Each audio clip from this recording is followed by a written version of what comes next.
241 years ago today, the Declaration of Independence was ratified by the Second Continental Congress. The 56 men who would all eventually sign the Declaration of Independence put their lives, indeed their necks, on the line. They put their families' lives on the line. They put their livelihoods, indeed everything that they had and everything they would ever have, on the line for one founding principle that they all believed in. And that, of course, was freedom and independence from Great Britain. The actions of these men, their families who supported them at home, and the tens of thousands of men who would eventually rally around them and fight for them in the Revolutionary War, all believed in freedom. And that is something today that we take for granted, but I think that we all, more than ever, are back to that core principle. But I just wanted to say that before the show. This is episode 5, the Independence Day special of Kilos of Craic, featuring myself, Dr. Don, and of course Brian F. Just sitting here with Dr. Don. He was telling me about his son's wedding yesterday. I wasn't invited to. Neither was I. I know. A lot of people didn't get invited. Not because the thing was that what we heard was her mom was planning everything and doing everything, and they didn't want that, and Shelley had no input, so Austin and Shelley sat them down and said, look, this is what we want. And they had a little bitty wedding at their house, and they wanted just the immediate family, and that was it. And if we didn't show up, the other side, there wouldn't have been hardly no one there. Okay. So, but it was nice. It was at night. Oh, cool. Yeah, it was not like, the bright sun baking you to death, sweating. It was just humid, but it was nice and cool to me, and it looked beautiful.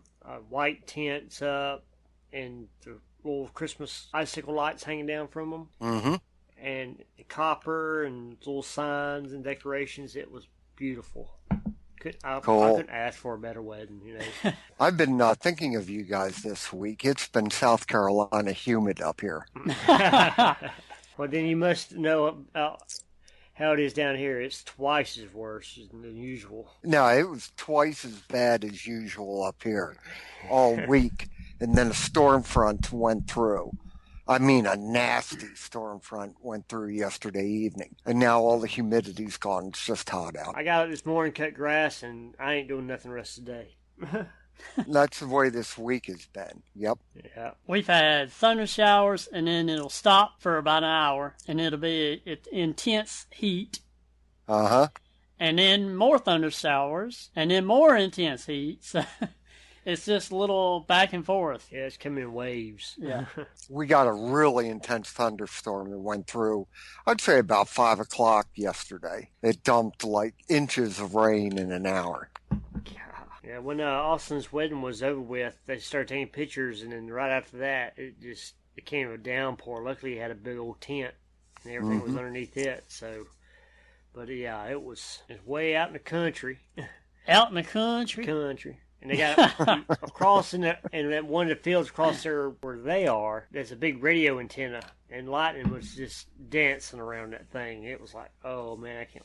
Just want to hit. If I had my choice, if I was going to get married, it would probably be sunrise, because I think, for me at least, that's the best time of day, because it's a new day, it's a new start. Well, if you ever get married, it won't be up to you, it'll be up to your wife, decide and everything. True. You will be wearing the pants in the house, but she'll be the one to tell you which one to put on. Some men don't even wear the pants. You got to wear the pants. You can't let them wear the pants. You just let them tell you which ones to put on, that's all. You got to put your foot down a little bit, but not much. I was telling my nephew the other day, he's got this little girl that likes him a lot, and he don't really care. And I said, look, man, let me explain something to you, because he doesn't really like her. I said, let me explain something to you. I said, when the girl likes you, just roll with it. Just go with it, Whether you think she's hot or not, it doesn't matter. Just roll with it. I said, take it from me, making my mistakes. Just roll with it. Go with the flow. Tell him to date her, and then the other girls will want to date him. And then he can drop her. Because no one's interested until that one girl is interested, and then they all come out the woodwork. Yep. This boy is 18 years old. There's not a thing wrong with him. He works, but he's 18 years old and doesn't have a driver's license. Wow. I don't understand it. He has no... Justin's 16. He wants his driver's license, but I ain't letting him get it. Not until he's 18. Around here, I mean, this is quote-unquote, rural. You have to have a driver's license in order to survive. Unless you got, really nice family to drive you around or something. I don't know. I got my driver's license the day after I turned 16. And the reason I didn't get it on my 16th birthday was because I failed the first time. Oh, Lord. I got mine the day I turned 15. 15? Yeah, Mississippi, you could get your full driver's license at age 15. Oh, wow. If you took driver's ed in school, you could get your driver's license at 15. Well, I got mine at 34. What? Yeah. There for a long time, he had chauffeur Don. But I loved it. We hung out we'd always together. In my state, and I think it's pretty much the same no matter what state you're in, if you have a seizure or have a background of having seizures, you have to go 5 years medically without any kind of seizure, any kind of issue. Yep. Before they'll give you your license or reissue your license. So that was my situation. So up until I was 34, actually I started going I think when I was 33. But I had ongoing, and off-going issues, and I finally got on good medication. I don't have epilepsy or anything like that, but hypoglycemia has always been an issue up until that point, and that causes seizures as well. So, but I've not had any issues since I was about 29 or 28, somewhere in there, as far as having seizures. So right. Well, back when I got my license, it was on a track. It was not out on the street. The cop got in my car and he said, "Okay, back up and pull up to the stop sign." I backed out. I pulled up into the little test area, and we went through doing a K-turn, parallel parking, the serpentine, and I did everything right, and it came back. And he said, "Didn't I tell you to stop at the stop sign when you pulled out?" And I went, "Oh." So he said, "Come back tomorrow." Taught you a valuable lesson there, I guess. Yeah. My sister didn't even get to back the car up and failed the test. That lady that was up there she was tough. She in a heartbeat. And my sister got in the car and she said, "All right, left turn signal, right turn signal, bright lights." And Kenny didn't know where the bright light switch was. And she said, failed, come back in a week or next day or whatever. So, yeah. She did it 3 different times. She didn't get out of the parking lot. Yep. And I told her, I said, "Look, go somewhere else, take your test, because you will never make it." Mm-hmm. So they took her somewhere else and she passed the first time. So. Well, about a week later, I went up to get my motorcycle license. And it was the same thing, same testing area, the whole bit. And I stopped at the stop sign, and I pulled into the parking area. And he said, "Do figure eights, within the parking area," which I did, no problem. And there was 2 other guys there who were on great big huge Harley Davidson, and they parked me off to the side, and they turned to one guy and he said, "Do figure eights." So the bike was so big, and the guy was such a bad rider, he couldn't do figure eights in the parking space. Cop said, "You failed, come back tomorrow." Second guy comes up and he says, "Do figure eights." He couldn't do them either. So then he says, and I still to this day found it odd, he said, "Go through the serpentine and go through all your gears." Okay. So I go through the serpentine, 1, 2, 3, 4, 5, all the way up into 5th gear, and the bike's chug, chug, chug, chug, chug, chug, chug, chug, chug. And I got to the end of the serpentine, and there was a stop sign, and I barely kept it running. I was in 5th gear coming out of the serpentine, and I kept thinking to myself, what the hell did I have to go through all the gears for? Anyhow, I pulled down to the parking area where he was, and he said, "Very good, you passed. Here you go." By the way, Happy Independence Day. Yeah, happy 4th of July. Well, you know as well as I know, as well as actually Dr. Don knows, that July 2nd was the day that the Continental Congress voted for independence. That's right. Most people don't realize that or never heard that before, so it's a surprise to some people. Mm-hmm. They voted for it on the 2nd and signed it on the 4th. Yep. Began signing it on the 4th. Right. Yeah. That was a contentious debate, even into the early 1800s, as to 56 men. They weren't even all there on the 4th, and they it took a long time to come from like Georgia all the way to Philadelphia or New York or wherever they were having their session for the Second Continental Congress. It actually wasn't the First Continental Congress, it was the second. But I know I'm telling you stuff you already know. But. Well, the First Continental Congress came up with the Articles of Confederation. Mm-hmm. And the Second Continental Congress came up with the Declaration of Independence. It really irritates me when I hear the libtards talking about a bunch of pasty old white men. They might have been pasty old white men, but you have to think they put their lives, their necks, quite literally, on the line for this independent nation. That's right, for this to be an independent nation. Independent from Britain. I was just reading last night, Federalist Paper number 6, when Hamilton talks about the states and the dangers of arguing between the states and, not getting along. And, what happens, what causes that. And he goes through a whole, list of everything that can cause, what do they call it? Or what they used to call it? Ascension? Basically arguing between the states. Right. But, trade, the lust for power, and all the different things that can lead up to arguments between the states and how important it was for us all to get along, at least somewhat, to have this United States of America. I love history, and I think it's extremely important to know a decent amount about how your country was founded. Yeah. Yeah, exactly. And our Constitution is 4 pages long?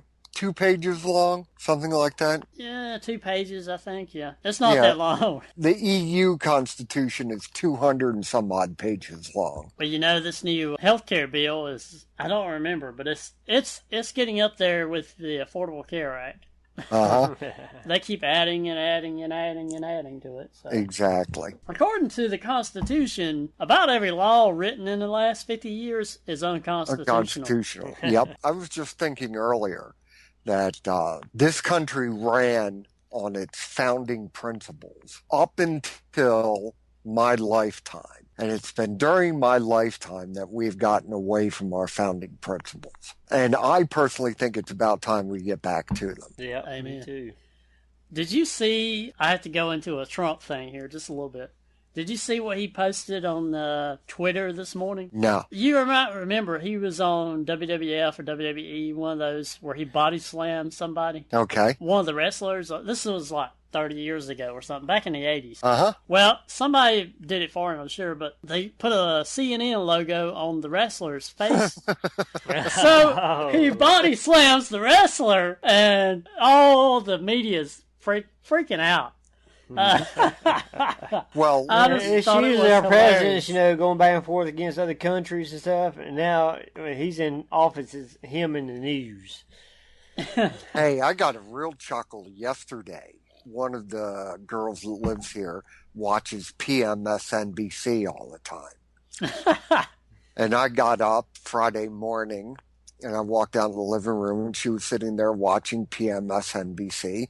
And I was like, oh, I got to watch this. And Joe Scarborough and crazy Mika Brzezinski are talking about tweets Trump. About Trump's tweet.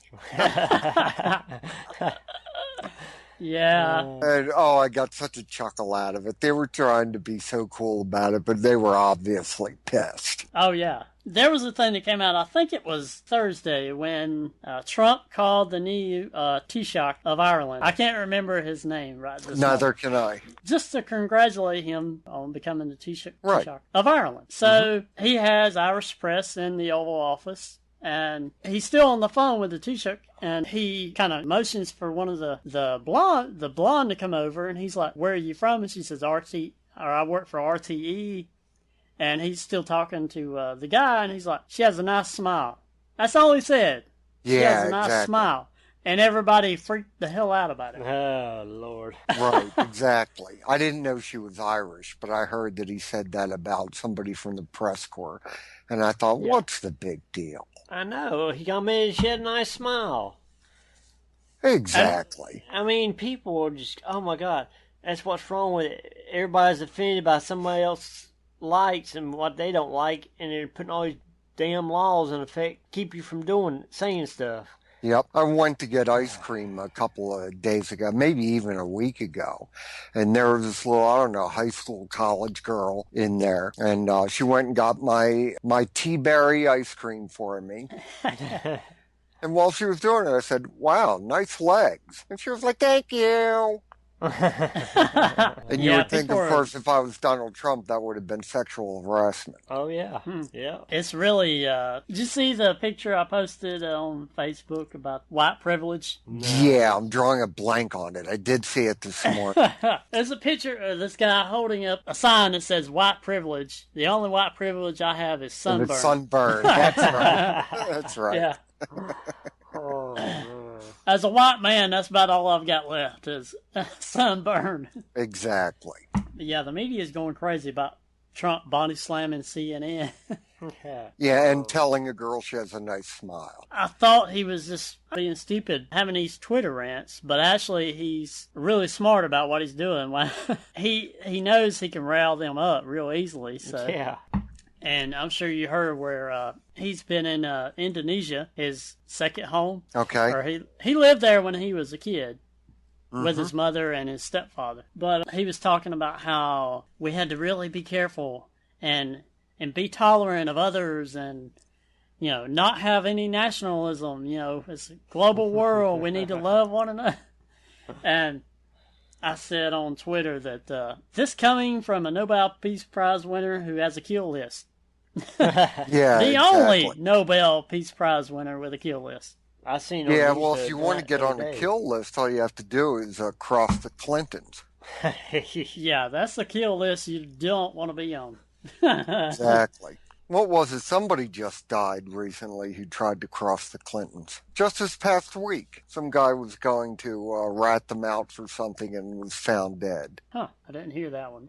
I've been waiting for years. You know, Alex Jones has been a thorn in their side for decades. Which he was a thorn in the side of the Bushes, too.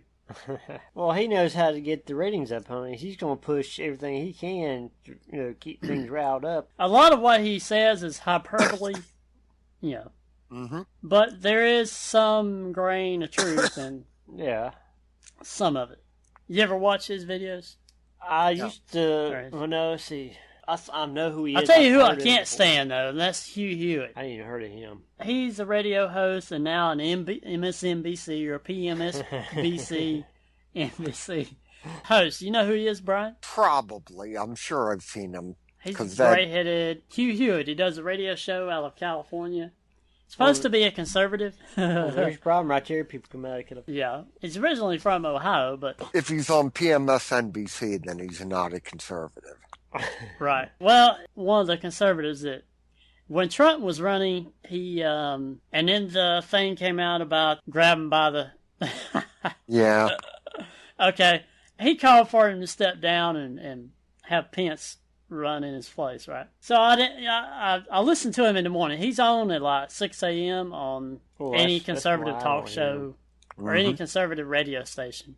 Okay. Or talk radio station. So right. Our local is 94.5 is our local talk radio station. So I really didn't care for him much after that. But he's the only person to listen to at 6 o'clock or 6:30 in the morning when I'm going to work. Right. So he kind of stuck listening to him anyway. Mm-hmm. That's why he slides. So then, when it was Macron, in France, running for president of France against Marine Le Pen, right? He pulled for Macron, which is a socialist all the way. I was like, well, I'm done with you. Yeah, exactly. Early in the morning, our conservative talk radio here is a local guy, R.J. Harris, who does the morning rush. So we get local conservative talk until 9 o'clock when Glenn Beck comes on. We don't get Glenn Beck here. I don't know. Really? I think, Yeah, I think maybe on the weekend, like Saturday and Sunday. There's two talk radio stations, actually. We do have a morning local girl, but she's actually from Ohio, and she has one of those ear-bleeding Ohio accents that just doesn't jive with me at 6:30 in the morning. So, can't handle it. Right. Very northern Ohio accent. So, I can't listen to her. She's fine. She's a good person. I can't even remember her name, but can't handle listening to her for an hour. It's not Stacy on the right. No. This is a local Greenville. Okay. Girl. There's a girl from Ohio who fills in for Dana Lash when she's on vacation. All I remember is that she calls herself Stacy on the right. Stacy on the right. No, definitely not her. I can't remember her name. Definitely can't listen to her that early. Yep. Oh, I woke up at 4 o'clock this morning, wide awake. Yeah. 5:30. 5:30 is that's early enough for me. I'm usually going to bed between 3 and 4 o'clock in the morning. Oh, geez, I go to bed at 10. Discuss. I don't understand. My uncle, Dr. Don's dad, and his friend, they're both retired. Uncle Donald's, military, retired Air Force. Mm-hmm. Both of them are up until 4 or 5 in the morning and then go to bed. I don't understand it. When I was growing up, retired people got up at 4 a.m. and went to bed at like 6 in the evening. So yeah, exactly. I don't understand this whole staying up all night thing. I mean, what do you do? YouTube, I do. I do YouTube or watching TV, which I don't like watching too much TV, but right around 12 o'clock, my mind wants to be like a sponge, wants to learn everything I can get my hands on scientific stuff. So I watch YouTube videos on science stuff and electronics and stuff like that. And then by 3 o'clock, 4 o'clock, I'm ready to go to bed. And then I get up about 8 or 9 o'clock in the morning too. So yeah, I used to work third, and I absolutely hated it. I loved it. I love third shift. You just don't have a life outside of. Well, I mean, you go to work at third shift, and then in the morning when you get off, you got all day long to run around and do all your business. You ain't got to worry about trying to get off work, rush to somewhere and have something done. Mm-hmm. And then you sleep right before you go in, or come home and go to sleep and get up early enough to go do your run around and then go to work. So I loved it. I enjoyed it. That's all I did almost my whole entire career. When I was young, I used to like third shift. Not anymore. About 7, 8 years ago, I got in the habit of going to bed at 10 and getting up at 6. Go ahead, that's been a good schedule for me. But I started to say I got up at 4 this morning, wide awake, couldn't get back to sleep, went out in the living room, smoked 2 cigarettes, and I said, the hell with this. I am not getting up at 4 o'clock in the morning. Yeah, and I crawled back under my covers, and I fell asleep till 8. Yeah, that's too early even for me. Uh-huh. Yeah. It's all about habits, really. I mean, Exactly. Yes, I guess me working that many years, third shift, my body's used to that. That's what it set for. Uh-huh. So, I mean, I've only had like one first shift job that didn't even last 6 months. Right. The rest of them is at night. So me and Dr. Don used to work when we were teenagers for a screen printing company, and in the summertime they had no air conditioning, and they had the big dryers that were thousands of degrees.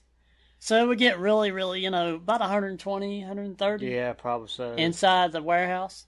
Uh-huh. So in the summer, we would come in at 4:30? Yeah, and work towards night. Yeah. Yeah. Yep. Yeah, Then we get off there and go work at go-kart track. When I lived out in Tucson, I lived next door to some guys who worked on a road crew paving highways, and they worked from sundown to sunup. Yeah, that stuff's hot out there on that highway. Exactly, so they could only do it at night because it was too hot during the day to do it. I remember when I first started working, my first job was McDonald's. Flipping burgers, by the way, kiddos that use the clamshells now. Yep, I've done it. But I went to Kroger to work with them, and I didn't know nothing about no union. Never even heard the word union. So the guy told me, he said, you need to sign this paper so you can be unionized and all that and pay your dues. Like, what? What this is is this? in Mississippi. Yeah, this was in Mississippi. Mm-hmm. So I didn't know. I was young and I didn't know nothing, so I signed it. Now that I know more about it, it's like, nah.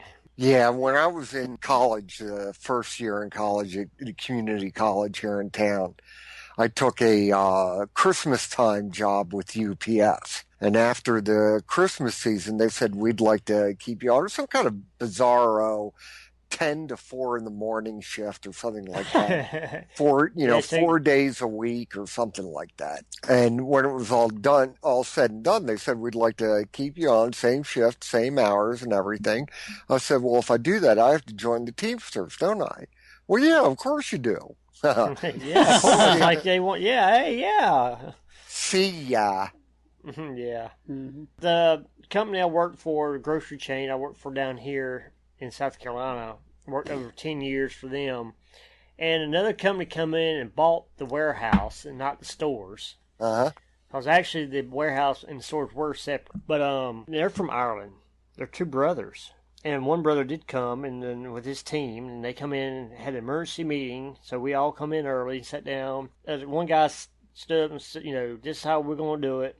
And this is what we're going to do and all this. And then the owners stepped up and said, this is how I do stuff. I'm in here to make money and that's it.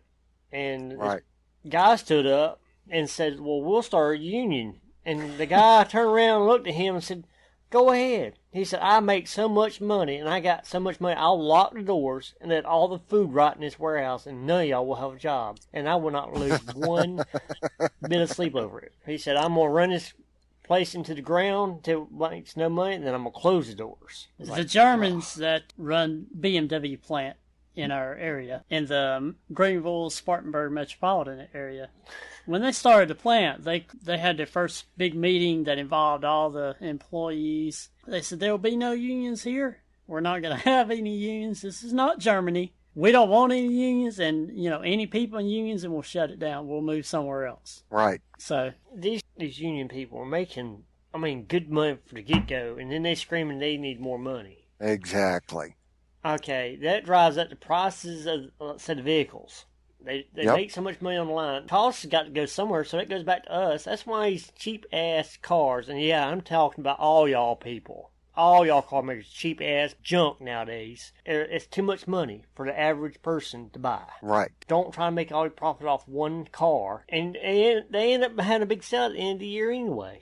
And then you have planned obsolescence. They only plan for these cars to last 10 years now. Exactly. If that. Yeah. So, exactly. They put into it. They want it to fail within, as soon as the warranty's up, they're done with it. That's why, me personally, I would not buy a brand new car. Because they're junk. You can't depend on them. I bought a used Honda, and they had so many sensors, and the guy said, well, we can start at the bottom sensor and work ourselves up because each sensor checks on another sensor. Why do you need that? Why do you need 3 sensors to check on another sensor for? Yep. It's just ridiculous. It's just junk.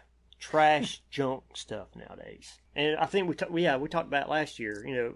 Our generation's grown up through this stuff, and I think we've all had about enough of it. So they either better start making quality stuff, or we're just going to stop buying. Well, I like my Mazda. That's all I'm going to say. You got a good car. Yeah, that's really nice. It had been well taken care of. I've never had bought a used car that actually had everything that's supposed to come with it. Okay. The jack and the tire removal tools. The tire, or the spare tire itself was there, which is a rarity apparently. Yeah. All the manuals, the freaking window sticker when it was purchased. Wow. Yeah. All that stuff was still, even the fancy little book thing that it came with that held all the manuals. It should be a good car then, because someone's taking well care of it. I've got one problem with it, one minor problem.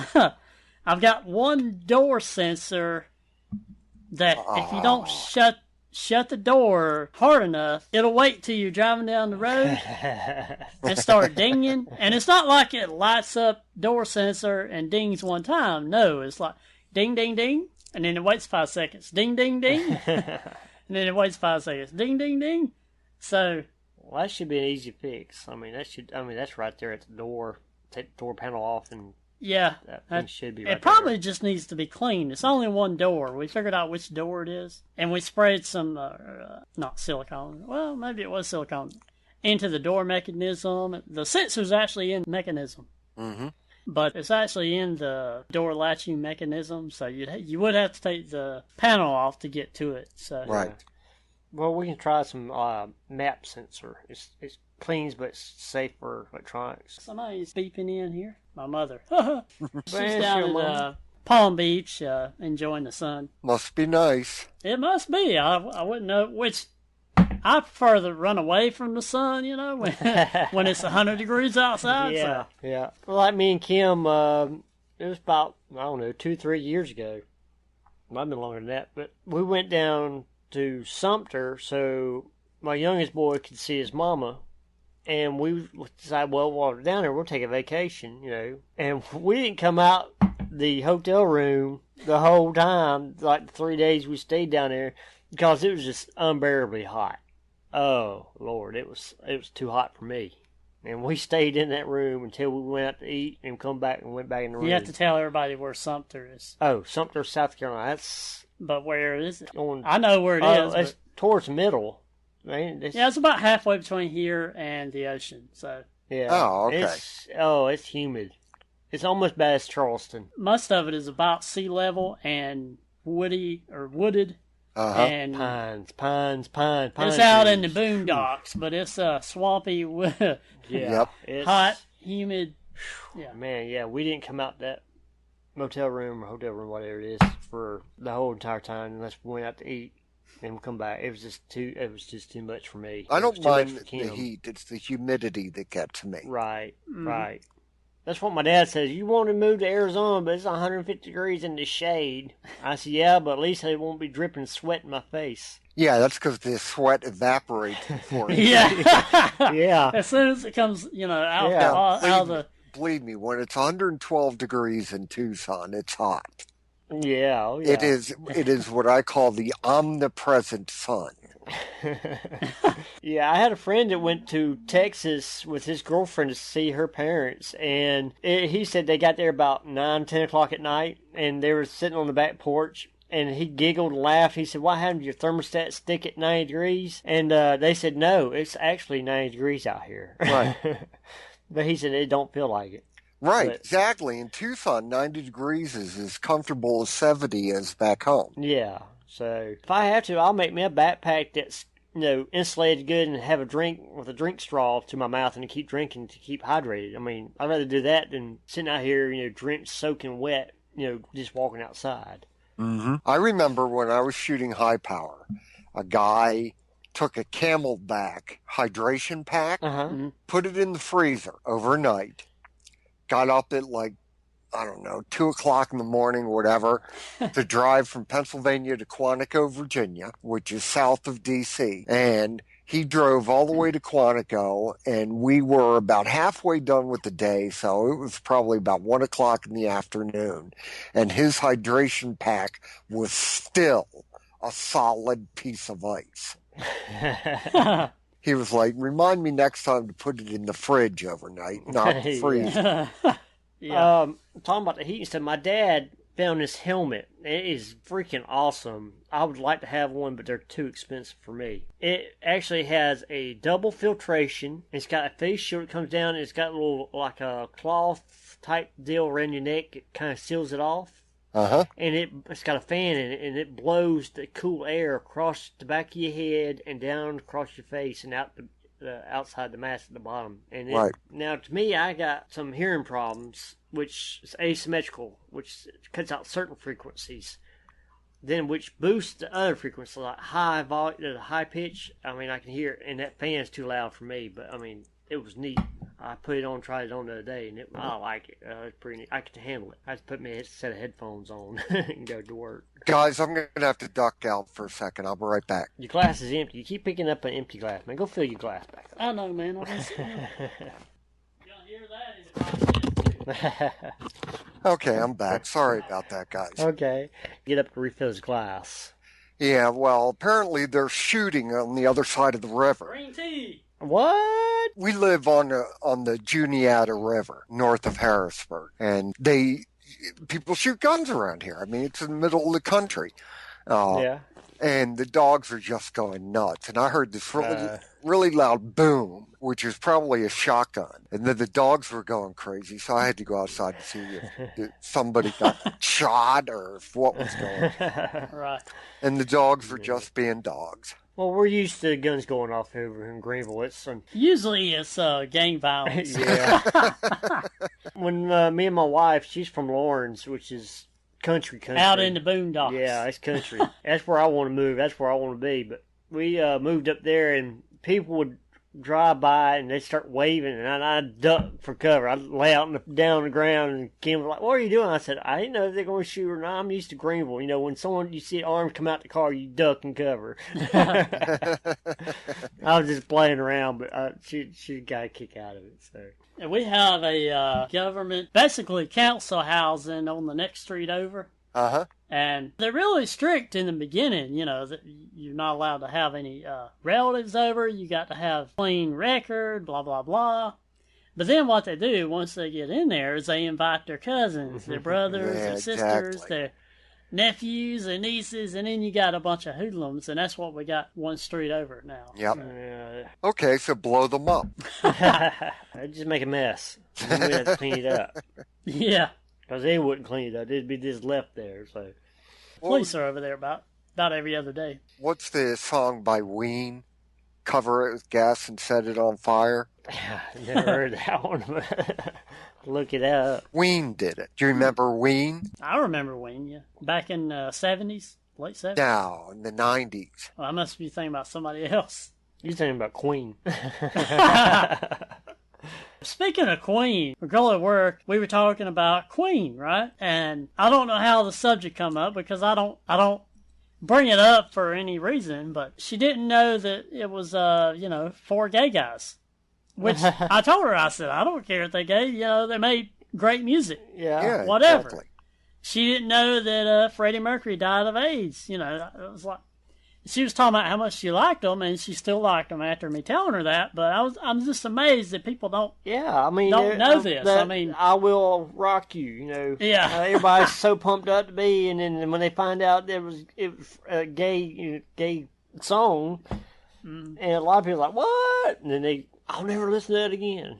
And now, I'm old enough to remember when this stuff was brand new. And Bicycle Race and We Will Rock You and everything. We didn't know he was gay. We didn't know that they were gay. And we just thought he was a performer. Yeah. You know, that wore extravagant clothing on stage like a lot of people did back then. Oh, yeah. And still do. And still do today, right. Yeah. There's a video from the 80s of David Bowie and Mick Jagger doing Dancing in the Streets. Go ahead and Google it. It's a video of the two of them. And you talk about the gayest video ever made. Yeah. I look at it today and I'm like, oh my God, this is the gayest video ever made. But I remember when it first came out, I was like, this is so cool, man. David Bowie, Mick Jagger, rocking out, man. This is so cool. Yeah. You know, here I am 20 years, 30 years later going, this is the gayest video I've ever seen. My mom had friends that were gay, you know, and we hung out with them a lot, and I kind of grew up in it. It's just a normal thing to me, so it don't bother me at all. I do a good gay impersonation, you know, but fun, and I have fun, and they have fun. My thing is, okay, I know you're gay, you know you're gay, I'm not. As long as you don't hit on me, we'll be fine. I mean, exactly. Playing around, hitting on each other, I'm okay with that, but, you know, just don't. Well, there's two kinds of gay people. There's gay people, and then there's, oh my God, I'm gay people. Right, exactly. It don't bother me either way. I mean, they annoy the crap out of me. I enjoy it. I mean, I think they're hilarious, man, because when you're in a down, depressed mood, if you have a gay friend, you can call them up, and, man, they just lighten your day up. Yeah, I remember my mom coming home, and she was upset one day because on the news, you know, they were saying that David Bowie and Rod Stewart was caught in bed, and it was just a big uproar. But I remember that on the news, hearing about that, and they were making a big deal out of it. And Mom's just like, you know, so what? You know, who cares? I remember watching MTV when they actually played music videos. Yeah. Mm-hmm. I was probably about 12 or something like that. And my dad happened to come in. I was supposed to be doing homework, you know. So he come in. He's like, "What you watching?" I said, "MTV, Rod Stewart." He's like, "You like him?" I was like, "Yeah, he's cool." He was like, "He's gay." Turn the TV off.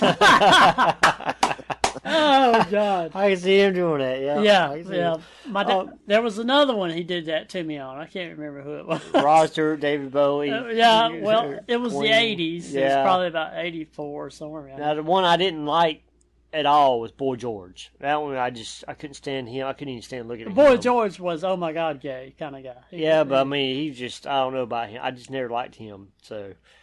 I liked his music. I liked his band. I think I liked one song of theirs, but I didn't really like, you know, any of them. Going back to performing things, like Marilyn Manson, I watched a talk thing with him being interviewed, and he said, she had made a comment about the way he dresses and acts, and he said, it brings people to concerts. I'm making money.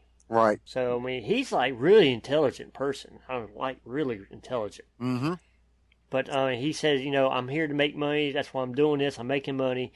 And this is what the fans want. So this is what I give them. Exactly. Well, controversy does sell up until a point if you don't have the content to back up your controversy. Over time, you're going to lose all the audience that you have. So. Yeah. Right. Have you guys seen the latest product offering from Sarah Palin? No, I heard there was a... It's a T-shirt or a sweatshirt. They're too expensive. They're flipping $28 for the T-shirt. But it is great. I would really like to have one. All it says is, "Suck it up, cupcake." Did you see the Julie Borowski posted the T-shirts? Yeah, with the Statue of Liberty holding the AK. Yeah. A lot of people took offense to the AK, but... It's a gun. It's a tool. Relax. Right, exactly. It should have been an AR.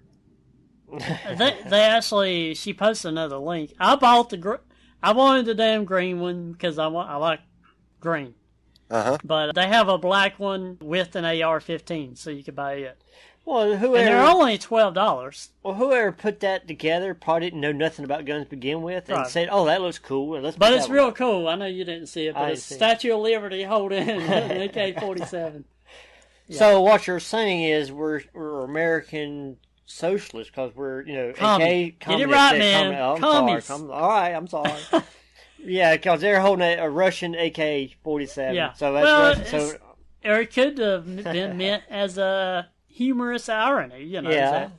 Well, like Liberty I said, holding a communist gun. Yeah. Like I said, whoever put it together probably didn't know nothing about a gun, didn't know nothing about it, and put it together and thought it looked cool and went with it. And so that happens a lot. I do understand that. A lot of times people put stuff together, they don't know what they're doing, and then people get riled up about that. I also bought another shirt on the Liberation website that she linked to. It says socialism. Socialism is in big letters, and it says something about the envy of the stupid or something like that.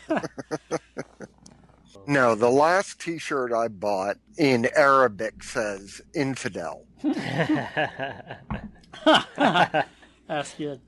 Well, you know, if you don't want to get killed or anything, just tie a couple, pig feet around your neck and walk around. You know, if you want me to touch you, they want me to shoot at you, because that bullet will be, stained or something. Yep. Did you hear about the guy in London slapping a Muslim woman with a side of bacon? Oh, Lord. They got a video of it? I want to see it.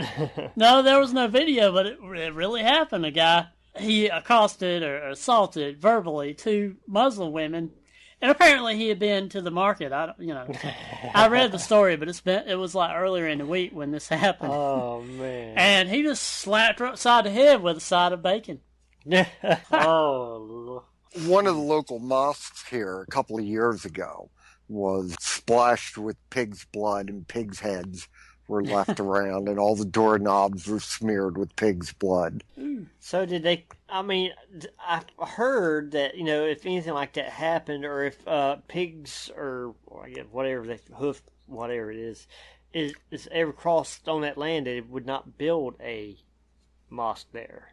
Is that true, or I've never heard that. Because if that was true, we could just take a line of pigs all across and march them all through the land, the whole United States, and then be done with it. I don't eat pork, and I went to You don't know what you're missing, man. for health reasons, and You're a loony. yeah, I know. Yeah, you're gonna die somehow, man. Enjoy yourself. I got enough shit wrong with me without adding pork to it. Pork's But yummy. anyway, Oh yeah. oh, it does taste good. You, Dr. Don over here got me drunk. I last didn't get you Christmas? drunk. You came down drunk. You came down drunk. I was smoking ham and Yeah. turkey. Yeah, so he while I was under the influence, he got me to eat pork. But that was, Yeah. the last time I had pork. Do you get So I went- pepperoni on your pizza? See, that's a mystery to me. I don't want to know. I don't want to know what's on my, in the pepperoni. Don't tell me. Because if you tell me there's pork in there, then I gotta stop eating pepperoni. Well, depends on if it's gotta pork stop or beef. eating pepperoni. Most time, pepperoni and sausage is pork. Yeah, you can exactly. get beef. You can get beef. See, I don't want to know this. That's the only pork product that Well, if you knew what actually went on in the grocery warehouse, you probably wouldn't even eat a can of beans. True. I got some weird stories. I'll be sitting around not really thinking about what I'm saying and start talking about that kind of stuff. And if I got family members now that will not eat certain foods because now they know how it's made and stuff. Mm-hmm. It's like our bananas and tomatoes. When they come in, the bananas are so not right. They're black still. Yep, exactly. And they put them in gas chambers, and then, dead serious, they put embalming fluid in the gas chambers to ripen them up. They can slow it down or speed the ripening process with the formaldehyde. That's what they use, Right. formaldehyde. Exactly. And it's weird. Don't bother me. I just keep on eating them. Yeah. I've got my own tomatoes. I got more tomatoes than I can eat. But the little funny story I was going to tell you about not eating pork. I walked into Ingles, pretty big grocery chain, and they have their own Subway inside of there, and they have really good subs. So I go in there, and the woman says, "Oh, we have a special on ham today." And I said, "I don't eat pork." And she kind of looked at me, and she said, walked up to the counter, and she said, "Are you a Muslim or something?" She wasn't about to serve you. I said, "No, I'm a Jew. Go on now. Make me some turkey." She said, "You Jewish?" I said, "No, but I could be."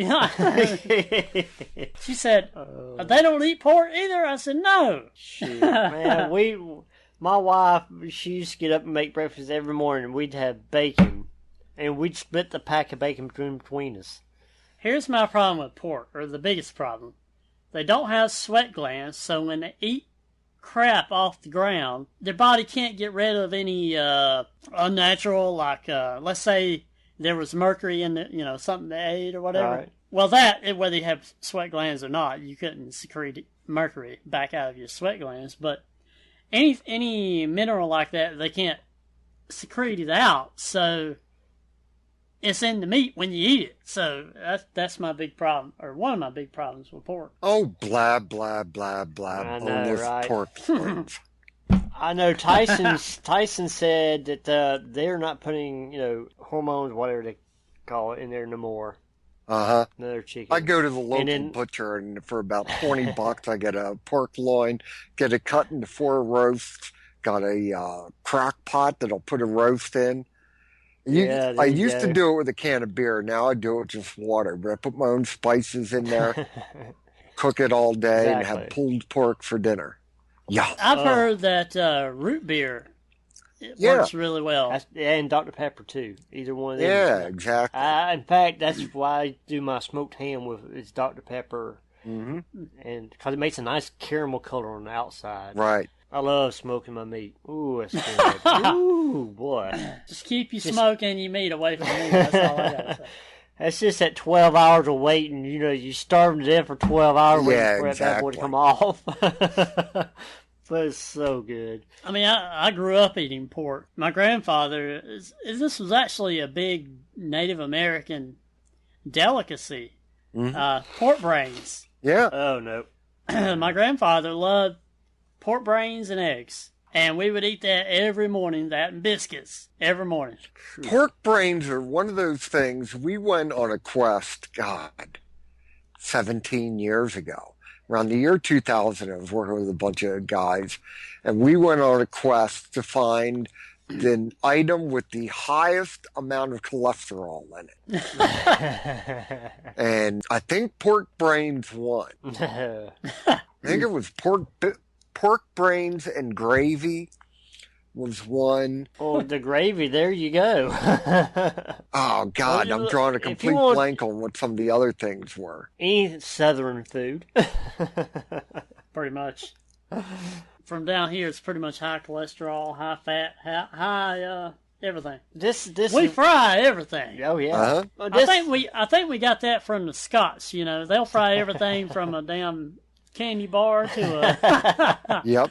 to a ice cream. So this is funny. You know, my dad's one of the biggest ones about my health, how I eat. You know, growing up that way, I went to military and civilian dietitians with special diets and all this stuff. And my wife, and you know, she's worried about my health, and everybody's worried about my health. The cholesterol's gonna be up so high and all. So I went to go have a physical done. Everything was like spot on except my good cholesterol, which was like 2 points down. Mm-hmm. So, and then all these people eating these healthy foods are dying left and right. Yeah, so it's got to exactly. tell you something. Come on now. You know, go ahead, sir. There's something genetic about cholesterol as well. Yeah. I have I wouldn't say a good diet, but I wouldn't say a bad diet either. I have an average diet, and my cholesterol is like 140. I had an aunt who weighed over 300 pounds who always had very low cholesterol counts. So there is a genetic component in there. Right. Me and my son was talking about he was starting to lift weights and stuff like that. And so, you know, I pulled up the Triangle Basic Food Group thing. Yep. And I didn't know it changed. But Yeah, it it did. And it's like, I was like shocked. It's like, whoa, wait a minute. This must be something else. So I kept looking, and there were a lot of pictures of the same thing. I thought, well, they must have changed it. So I guess it depends on what year and who gets paid. Yeah. Exactly. You know, one time coffee's bad for you, next month it's good for you, you know, so Yep. just eat and be merry. Anything in moderation. There you go. Yeah. Now, I don't know if it'll surprise you, but it's been surprising everybody else. I am off of Red Bull. Awesome. Well, good. Good deal. Yeah, that's not good for you. I enjoyed having a Red Bull with lunch. Yeah. About noon, 1 o'clock every day, I'd have either a 20-ounce Red Bull or two of the little 8-ounce ones. Monday or Tuesday of this week. My God, I thought my heart was going to explode. Yeah, I went to work. I had to be there, I think, at 6, 7 o'clock. But I'd come in with a amp or a Monster drink it. And then at 12 o'clock for lunch, I'd have another can. And in between there, I'd take them Yellow Jackets. Oh. You're talking about hyped up. Yeah, Up, boy. I was, woo, man, but I had to stop. I could feel my body. I could feel my body going, hey, we've had enough of this. If you don't stop, we're going to stop it for you. That's right. So. Yeah, like I was telling Brian back when I used to drink fairly heavily, I do a double shot of Jameson and a Red Bull. Now that'll make you. Oh no! And that'll put you into trouble in the hospital too. Yeah, we used to drink Tic Tacs, they were called.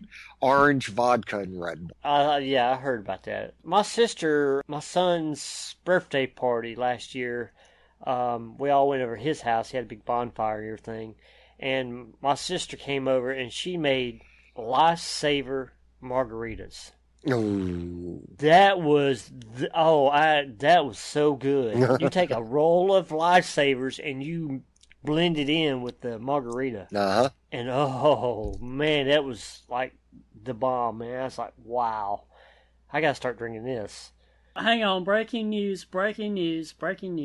Jim Acosta of CNN said, "Isn't pro wrestling fake?" Donald Trump replies, "Just like the media." Oh man! I seen on the news where about that Instagram he had sent about CNN or somebody on CNN. Yeah, this morning. Well, no, it was yesterday or day before yesterday. Well, about it. He did the body slam this morning. Oh, yeah. Okay. Well, it was something else, and the everybody was appalled, shocked why he said, and one girl got on the thing and said, our president should be mottos to our kids and act right and all that. And the other person came on there and said, well, look, if they're going to fire off, he's just going to come back and fire off a lot harder. So if you don't want nothing said, quit saying what you're saying. Yeah, exactly. If he says something to them, they're going to, of course, say something back. So he's going to fire back again. So I think it's hilarious. I just think, like Shane said, he knows how to push your buttons, and I think he's getting a kick out of it. Yeah, exactly. So if they want to have him quit, they should just ignore it. And then, if he ain't getting no kicks that's roused out of it, then he's going to eventually stop. Exactly. But he's having fun, and I don't blame him a bit. I do the same thing. You got to go. Yeah, I think it's about that. Yeah, we're a little over an hour now, so.